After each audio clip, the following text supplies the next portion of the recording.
अगर आपकी उम्र भी 60 के पार हो गई है, उठते बैठते घुटनों से कट की आवाज़ आती है और लगता है कि अब पैरों में पहले जैसी ताकत नहीं रही, तो आज की यह बात ध्यान से सुनिएगा।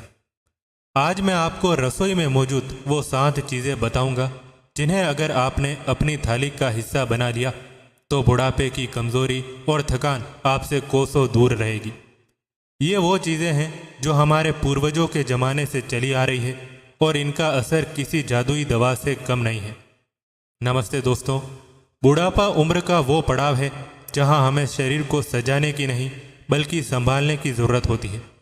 चलिए अब उन 7 सुपर फूड्स के बारे में बात करते हैं जो हमें अंदर से फौलाद बनाएंगे।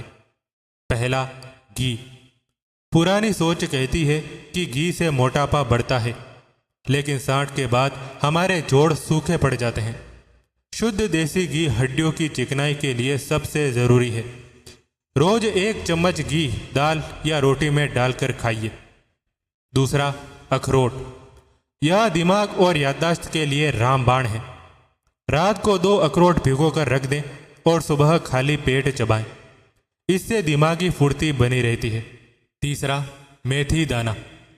जोड़ों के दर्द और वात की परेशानी में मेथी का पानी सुबह पीना बहुत सुकून देता है। यह घुटनों की सूजन को कम करने में अचूक है। चौथा, मखाने। दूध के साथ भुने हुए मखाने कैल्शियम का सबसे बड़ा खजाना है। अगर हड्डियां कमज़ोर महसूस हो रही है तो रोज शाम को मुट्ठी भर मखाने खाना शुरू कर दें। पांचवा, आंवला।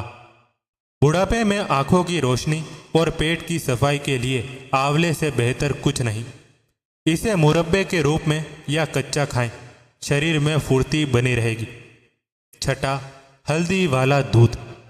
यह तो हमारे खानदान का पुराना नुस्खा है। रात को सोने से पहले चुटकी भर हल्दी डालकर दूध पीने से शरीर के अंदरूनी जख्म भर जाते हैं और नींद भी अच्छी आती है। सातवां, गुड़ और भुने चने। वीडियो के अंत में जो सबसे खास चीज़ मैं बता रहा हूँ वो है गुड़ और चना। यह शरीर में खून की कमी को पूरा करता है और थकान को जड़ से ख़त्म कर देता है। शाम के नाश्ते में इसे ज़रूर शामिल करें। ये कोई बाहर की महंगी चीज़ें नहीं हैं, सब हमारे घर की रसोई में मौजूद है। बस ज़रूरत है तो इन्हें अपना बनाने की। याद रखिए, स्वस्थ शरीर ही सबसे बड़ा धन है। तो आज से ही इन चीज़ों को अपनी दिनचर्या का हिस्सा बनाइए और स्वस्थ रहिए। अगर यह जानकारी आपको अपने काम की लगी हो तो अपने और भी साथियों के साथ साझा जरूर कीजिएगा। अपना बहुत ख्याल रखें। फिर मिलेंगे। धन्यवाद।